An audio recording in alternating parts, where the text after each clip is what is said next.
South ఇండియాలోనే అతి తక్కువ ధరలకి రత్నాలను అందించే ఏకైక సంస్థ 6JVR. నమస్తే, నేను Keshav. Welcome to Suman TV. Davos టూర్లో ఏపీ సీఎం చంద్రబాబు నాయుడు ఏం చేయబోతున్నారు? వరుస భేటీలు, వరుస సమాలోచనలు, అలానే రాష్ట్రానికి సంబంధించినటువంటి ఆపర్చునిటీస్ పైన ప్రమోషన్స్ ఇవైతే చురుగ్గా సాగుతున్నాయి. ఇప్పుడు హైలైట్ మీటింగ్ ఒకటి జరగబోతుంది. మైక్రోసాఫ్ట్ వ్యవస్థాపకుడు బిల్ గేట్స్తో చంద్రబాబు నాయుడు భేటీ కాబోతున్నారు. ఆ తర్వాత అనేక మంది సీఈఓలకు సంబంధించినటువంటి సమావేశాలు కూడా షెడ్యూల్ అయ్యాయి. చంద్రబాబు నాయుడు గారి ప్లాన్ ఏ విధంగా ఉంది, ఏపీని ఈసారి ఏ విధంగా షోకేస్ చేయబోతున్నారు, సార్ విశ్లేషించే ప్రయత్నం చేద్దాం. మనతో పాటు అనలిస్ట్ సుబ్రహ్మణ్యం గారు. నమస్కారం. నమస్కారం సార్. ఆంధ్రప్రదేశ్కి సంబంధించి చంద్రబాబు నాయుడు గారు డార్లింగ్ ఆఫ్ దావోస్, ఆయన గురించి కొత్తగా ఏం చెప్పాల్సిన అవసరం లేదు. ఆయన ఉన్నారంటే కంపల్సరీ వెళ్తారు. సో ఇక్కడ 2 రోజులు గడిచిపోయింది, ఆల్రెడీ మీటింగ్స్ షెడ్యూల్ అవుతున్నాయి, ఆంధ్రప్రదేశ్ గురించి ప్రొజెక్ట్ చేస్తా ఉన్నారు. సో ఇది చాలా ఇంపార్టెంట్ టైం. అలానే ఏపీలో ఉన్నటువంటి ఆపర్చునిటీస్, ఇండస్ట్రియల్ పాలసీస్ని ఎక్స్ప్లోర్ చేయడంతో పాటు బిల్ గేట్స్తో కలవడం అనేది లాస్ట్ టైం కూడా హైదరాబాద్ ఫీచర్ని ఒక టర్న్ చేసినటువంటి ఈవెంట్ కాంబో అది యాక్చువల్గా. సో ఇప్పుడు మళ్ళీ ఎన్నాళ్ళ తర్వాత వీళ్ళిద్దరు కలవబోతున్నారు. సో ఏంటి plan of action? Chandrababu Naidu గారు, బిల్ గేట్స్ గారు కలయిక అనేది ఒక హిస్టారికల్ ఈవెంట్ యాక్చువల్గా. మన తెలుగు హిస్టరీలో చూసినారంటే ఈరోజు హైదరాబాద్ ఇలా ఉండటానికి గల రీజను, ఆ రోజు నాకు కొంచెం టైమీ అయ్యంటే రాజకీయ నాయకులతో నాకేం పని, నేను కలవను అన్నటువంటి బిల్ గేట్స్, కానీ రాజకీయ నాయకులకి నాకేం పన్నప్పుడు చంద్రబాబు నాయుడు గారు ఆయనతో నాకు పని ఉండదు అన్నప్పుడు ఆయన ఏంని కాక్టైల్ పార్టీకి రమ్మంటే కాక్టైల్ పార్టీకి నేను పోతే పేపర్లో నామోహం వేస్తారు, అట్ట కాదు నేను బయట కలవాలని చెప్పి చంద్రబాబు నాయుడు గారు చెప్పడం. ఆయన ఏదో 10 నిమిషాలు టైం ఎంతో ఇస్తే, 5 నిమిషాలు 10 నిమిషాలు టైం ఇస్తే, అది 45 నిమిషాల పాటు మీటింగ్ లో ఒక 5 నిమిషాలు టైం ఇస్తే ఏపీ సీఈఓ అని చెప్పుకొని వెళ్ళారు, కంబైన్డ్ స్టేట్ కాబట్టి. అదే దాన్ని 45 నిమిషాలు పోయి తర్వాత అప్పుడు మైక్రోసాఫ్ట్ తీసుకొచ్చి ఇక్కడ పెట్టడం వల్ల ఆయన ఐడియా కూడా చెప్పినారు, అంత పెద్ద సంస్థను తీసుకొచ్చి ఇక్కడ పెడితే దాని తర్వాత చిన్న చిన్నవన్నీ వస్తాయని చెప్పేసి ఆలోచనతో చేసినాను, అదే జరిగిందని చెప్పేసి చంద్రబాబు నాయుడు గారు చెప్పినారు. సో ఈరోజు ఫలాలు అనుభవిస్తున్నటువంటి హైదరాబాద్ సిటీని ఖచ్చితంగా ఈ డిస్కషన్లో చంద్రబాబు నాయుడు గారు బిల్ గేట్స్తో కూర్చొని, ఆ రోజు నా మాట ఎన్నావు, తీసుకొచ్చి ఆడ పెట్టావు, ఆంధ్రప్రదేశ్కి ఏం చేస్తారని అడుగుతారు. సార్ ఆంధ్రప్రదేశ్కి ఏం చేస్తావు, నేను అది కాకుండా ఇంకా రాజకీయ చరిత్రకు సంబంధించి, రాజకీయ జీవితానికి సంబంధించి సెకండ్ హాఫ్లో ఉన్నటువంటి చంద్రబాబు నాయుడు గారు, సెకండ్ హాఫ్ అని అనుకోవాలి, వయసు రీత్యా, అనుభవం రీత్యా యాక్చువల్. సో ఖచ్చితంగా ఎమోషనల్గా కూడా, ఒక నాస్టాలజిక్గా కూడా పర్సువేడ్ చేసే అవకాశాలు చాలా మెండుగా ఉన్నాయి. అది కాకుండా సత్యానాదేండ్ల గారు, మన తెలుగు బిడ్డ, అనంతపూర్ బిడ్డ అక్కడ సీఈఓగా ఉండడం, ప్రెజెంట్ సీఈఓగా ఉండడం. రీసెంట్గా లోకేష్ గారు యూఎస్ వెళ్ళినప్పుడు కూడా ఆయన కలిసి రావడం జరిగింది. సో రేవంత్ రెడ్డి గారు కూడా హైదరాబాద్లో కలిసినారు రీసెంట్గా అనుకోండి, ఇంటికి వెళ్ళి కలిసినారు. సో అదే చంద్రబాబు నాయుడు గారు ఇప్పుడు ఉన్నటువంటి పరిస్థితులన్నిటిని గాన అనుకూలంగా మార్చుకోగలిగితే ఖచ్చితంగా మైక్రోసాఫ్ట్ మరొక బ్రాంచ్ గాన అమరావతిలోనో లేకపోతే వైజాగ్ అంటున్నారు కదా, ఏఐ రిలేటెడ్ మైక్రోసాఫ్ట్ ఏఐ ఉంది కదా, అవును, వాళ్ళు కూడా సుముఖంగా ఉన్నారు. పోయినసారి సత్యనారాయణ గారు కలిసినప్పుడే ఆయన కూడా ప్రామిస్ చేయడం జరిగింది. సో దానికి సంబంధించి గాన జరిగిందని అంటే, ఇప్పుడు దాకా చంద్రబాబు నాయుడు గారు తర్వాత బిల్ గేట్స్ అసోసియేషన్ని తెలంగాణకి సొంతం చేసిన తర్వాత భవిష్యత్తులో ఆంధ్రప్రదేశ్కి కూడా ఆ కాంబో ఆంధ్రప్రదేశ్ హిస్టరీలో కూడా చిరస్థాయిగా నిలబడిపోయేటటువంటి ఒక అవకాశం ఉన్నటువంటి సందర్భం ఇప్పుడు. సో ఈయన ఎంత స్ట్రాంగ్గా ఆయన్ని పర్సువేడ్ చేస్తాడు, తర్వాత దాని అవుట్కమ్ ఏందన్నది మనం చూడాలి. సో ఖచ్చితంగా ఏఐ రిలేటెడ్, తర్వాత డీప్ టెక్ రిలేటెడ్, అందులో మైక్రోసాఫ్ట్ వచ్చి చాలా క్రెడిబిలిటీ ఉన్నటువంటి ఈ సిచ్యువేషన్లో దానికి సంబంధించిన సేవలు తీసుకొచ్చి గాన ఆంధ్రప్రదేశ్లో పెట్టగలిగితే ఖచ్చితంగా ఆంధ్రప్రదేశ్లో చంద్రబాబు నాయుడు గారు పుట్టిన దానికి, ఆయన పుట్టిన నేల రుణం తీర్చుకునే అవకాశం ఖచ్చితంగా ఉంది అన్నట్టు చూడాలి సార్ దీన్ని మనం. రైట్. అంటే ఇంకా చాలా మంది సీఈఓలతో కూడా మీటింగ్, ఆయన ఆస్ట్రాజెనికా సీఈఓని కూడా కలిసినారు. అంటే ఇప్పుడు అక్కడ తండ్రి కుమారులు ఎలా ఉన్నారంటే సార్, లోకేష్ గారు చెప్పినట్టు ఆయన చదువుకి సంబంధించినటువంటి, ఐటీకి సంబంధించినటువన్నీ ఆయన చేస్తున్నారు. ప్రత్యేకించి ప్రపంచం నలుమూలల చదువులో వస్తున్నటువంటి మార్పులు, అంటే ఇంతకు ముందర ఎలా ఉండేదంటే చదువుకున్న చదువుకి ఉద్యోగానికి వస్తే సంబంధం ఉండేదిలే. ఒక పక్క ఇప్పుడు పరిశ్రమల్లో సాంకేతికత కంటిన్యూస్గా మారిపోతూ ఉంది, కానీ చదువులో ఆ మార్పులు రావట్లే. దానికి సంబంధించి కూడా ఈరోజు ఒక సదస్సు జరిగింది అక్కడ. ఈ ఎడ్యుకేషన్ గవర్నర్స్ -7 degrees సెంటిగ్రేడ్ లో కోట్ వేసుకొని నడుచుకుంటూ పోతున్నాడు రోడ్డు మీద. అక్కడ కంజెషన్ రీత్యా నడుచుకుని వెళ్ళాలి, పోవాలి తప్పదు సార్. ఇప్పుడు మంత్రస్థానం అవతారం ఇచ్చినప్పుడు అన్ని చేయాలన్నట్టు ఇప్పుడు ఆ పోస్ట్ లో ఉన్నప్పుడు అన్ని చేయాలి. ఇప్పుడు ఆయన లోకేష్ గారు అక్కడ నడుచుకుంటూ వెళ్ళారు. పోయేసి అక్కడ ఒక ఎడ్యుకేషన్కి సంబంధించి ఒక ఫోరం, అంటే ఈ global education institutes CEOs professors అందరూ వచ్చి ఉంటే ఆ సదస్సులో ఈయన పోయి మాట్లాడుతున్నాడు. అంటే కంటిన్యూస్గా డైనమిక్గా మారుతున్నటువంటి టెక్నాలజీ చదువుల్లో ఎలా మనం చొప్పించితే రేపు వీళ్ళు డిగ్రీ పూర్తి చేసుకొని వస్తే దీంట్లో కోపప్ అయ్యి ఎఫిషియెంట్గా పనిచేయగలరు అనే పాయింట్స్ గురించి డిస్కస్ చేయడము.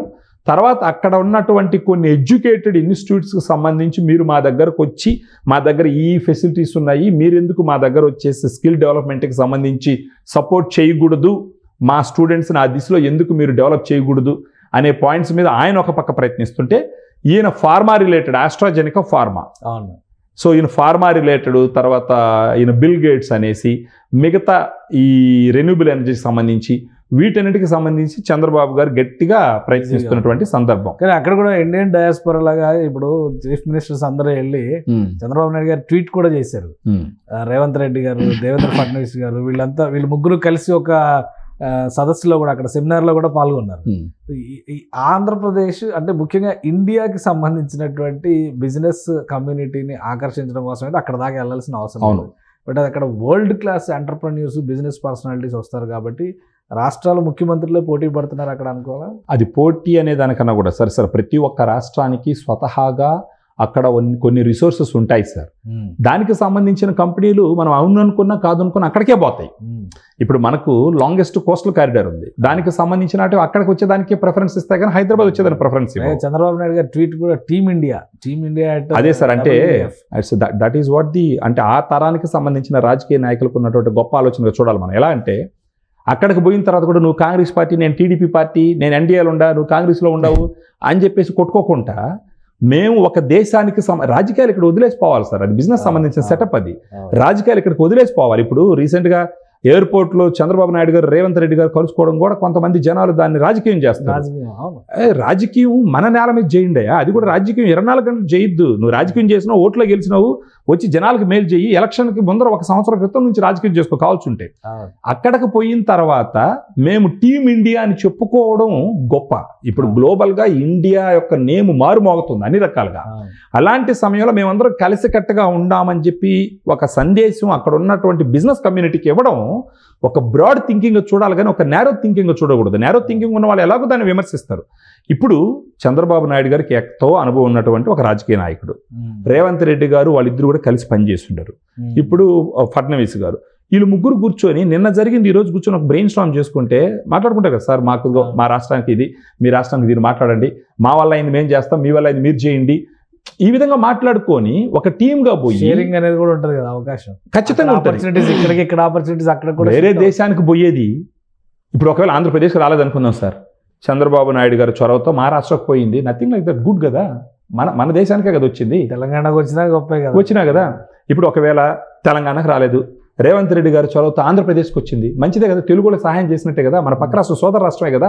సో ఈ విధంగా ఆలోచించాలి, ఒక బ్రాడ్ థింకింగ్, ఒక మెచ్యూర్డ్ థింకింగ్ ఆ విధంగా ఉండాలి. కానీ ఆడపోయి కలిసిపోయినారు వీళ్ళిద్దరు, కాంగ్రెస్ వాళ్ళు తెలుగుదేశం వాళ్ళు ఒకటి అయిపోయినారు, అది ఇంకా ఏంటంటే ఒక లో క్లాస్ థింకింగ్, లో గ్రేడ్ థింకింగ్ చూడాలి, నేరో థింకింగ్. సో ఆంధ్రప్రదేశ్కి సంబంధించి ఇప్పుడు చాలా ప్రొజెక్షన్స్ చేశారు ఆల్రెడీ, అక్కడ షోకేస్ చేశారు, అక్కడ ఉన్నటువంటి ఎక్స్పర్ట్స్ టీమ్స్తో మాట్లాడారు, ఇవన్నీ జరిగినాయి. బట్ ఒప్పందాల విషయంలో ఇంకా ఏమీ క్లారిటీ రాలా. సో ఈ మీటింగ్స్ ఫ్రూట్ఫుల్ అవడానికి లేదా బెటర్ రిజల్ట్స్ రావడానికి ఇంకా టైం పడుతుంది? ఖచ్చితంగా పడుతుంది సార్. ఎందుకంటే వీళ్ళు ఇప్పుడు అక్కడికి వెళ్తున్నారు. హైదరాబాద్ నుంచి నేను వచ్చినానని రేవంత్ రెడ్డి గారు చెప్పితే any industrialist will come forward. ఎందుకంటే హైదరాబాద్కి ఒక బ్రాండ్ ఇమేజ్ ఉంది, ఎన్నో పెద్ద పెద్ద సంస్థలు ఆల్రెడీ ఇక్కడ ఉన్నాయి. సో కూడా ఎవరు కూడా పెట్టుబడి పెట్టేవాడు ఏం చూసుకుంటాడు, సరే నాకు ఆల్రెడీ రెడీమేడ్ సెటప్ ఉంది కదా, ప్లగ్ అండ్ ప్లే సెటప్ ఉంది కదా అక్కడ, నాకు నేను అక్కడికి వెళ్ళి కూర్చొని పని చేసుకుంటానని చూస్తారు. ఇలాంటి ఒక పక్క స్టేట్ ఉన్నప్పుడు చంద్రబాబు నాయుడు గారు పర్సువేజన్ వచ్చి ఇంకా నెక్స్ట్ రేంజ్లో ఉండాలి. అప్పుడు ఆయన ఏం చేయాలా, మా రాష్ట్రంలో అక్కడున్న వాతావరణ పరిస్థితులకి, అక్కడున్న హ్యూమన్ రిసోర్సెస్కి మీరు ఇవి తీసుకొచ్చి పెట్టితే మీకు ఉపయోగం జరుగుతుంది, గవర్నమెంట్ పరంగా కూడా మేము కూడా మీకు అన్ని రకాలుగా సపోర్ట్ చేసేదానికి ముందరకు వస్తున్నామని చెప్పేసి వర్క్ ఫ్రమ్ హోమ్ అంటున్నారా? వర్క్ ఫ్రమ్ హోమ్ అంటున్నాడు. తర్వాత 3 పాయింట్స్ మీరు చూసినారంటే చాలా స్ట్రాంగ్గా పర్సువేట్ చేస్తున్నారు. ఒకటి వచ్చేసి ఈ AI related, software related, skills related దీన్ని స్ట్రాంగ్గా వాడు చేస్తున్నారు. ఇంకొకటి వచ్చేసి ఎనర్జీస్కి సంబంధించి గ్రీన్ ఎనర్జీ, రెన్యూబుల్ ఎనర్జీ దీనికి అన్నిటికి సంబంధించి స్ట్రాంగ్గా పర్సువేట్ చేస్తున్నారు. మూడోది వచ్చి హ్యూమన్ రిసోర్సెస్ని ఏపీలో యాక్చువల్గా ఇప్పుడు ఆంధ్రప్రదేశ్లో ఉన్నటువంటి ప్రతి ఒక్క వ్యక్తి చంద్రబాబు నాయుడు గారు చేస్తున్నటువంటి ఆలోచనకి సెల్యూట్ చేయాలి. అక్కడున్న ప్రతి ఒక్కరిని వాడేద్దామని చూస్తున్నాడు ఆయన. అంటే ఆయన స్వలాభం కోసం కాదు, ఆ కుటుంబ లాభం కోసం. లేదంటే స్విట్జర్లాండ్ పోయేసి మా దగ్గర హ్యూమన్ క్యాపిటల్ ఉంది, వర్క్ ఫ్రమ్ హోమ్ ఆపర్చునిటీస్ ఉన్న కంపెనీలతో మాట్లాడండి, స్కిల్స్ డెవలప్ చేసి మా వాళ్ళు అక్కడి నుంచే వర్క్ ఫ్రమ్ హోమ్ చేస్తారు అంటే వీళ్ళకందరికీ ఎలా ఉద్యోగ కల్పన చేయాలని చూస్తున్నాడు. కానీ 2000 రూపాయలు అకౌంట్లో వేసేసి మీరు బతికిందని చెప్పడానికి ట్రై చేయట్లే ఆయన అక్కడ. ఇది చదువుకున్న ఎవరైనా సరే అప్రిషియేట్ చేయవలసినటువంటి ఒక గొప్ప విషయం. సో ఉన్న హ్యూమన్ రిసోర్సెస్ని ఇంక్లూడింగ్ లేడీస్ ఎవరైతే విలేజెస్లో ఉన్నారో చదువుకున్న వాళ్ళు, వాళ్ళ యొక్క తెలివితేటలు కూడా వృధా కాకూడదు, కుటుంబానికి ఉపయోగపడాలి, రాష్ట్రానికి ఉపయోగపడాలి, దేశానికి ఉపయోగపడాలి, ప్రపంచానికి ఉపయోగపడాలని ఆలోచన చేస్తూ work from home for my human capital, AI related, internet related సేవలు, ఎనర్జీ రిలేటెడ్ ఈ మూడు అంశాలని చాలా స్ట్రాంగ్గా లోకేష్ గారు వీటన్నిటిలో స్టూడెంట్స్ని కూడా సెంటర్లో పెట్టినాడు. యూనివర్సిటీస్ వీటన్నిటిలో చదువుకు సంబంధించి స్టూడెంట్స్ని సెంటర్లో పెట్టే లోకేష్ గారు వాళ్ళని అప్ టు డేట్గా ఎలా తీసుకురావాలా, గ్లోబల్ థింకింగ్ ఎలా పెంచాలా, గ్లోబల్ స్కిల్స్ ఎలా పెంచాలా అనేసి ఓ రేంజ్లో ట్రై చేస్తున్నారు. ఇలాంటిది ఇంతకుముందు ఎప్పుడైనా మనం మాట్లాడినామా ఎన్నామా చెప్పండి సార్ గత 5 సంవత్సరాలుగా? లేదు. సో ఇలాంటి ప్రయత్నం చేస్తున్న దాన్ని ప్రయత్నాన్ని గుర్తించాల్సిన అవసరం ఉందా లేదా? మన భవిష్యత్తు బాగుండాలంటే ఆ ప్రయత్నాన్ని అప్రిషియేట్ చేయాలన్నా లేదా?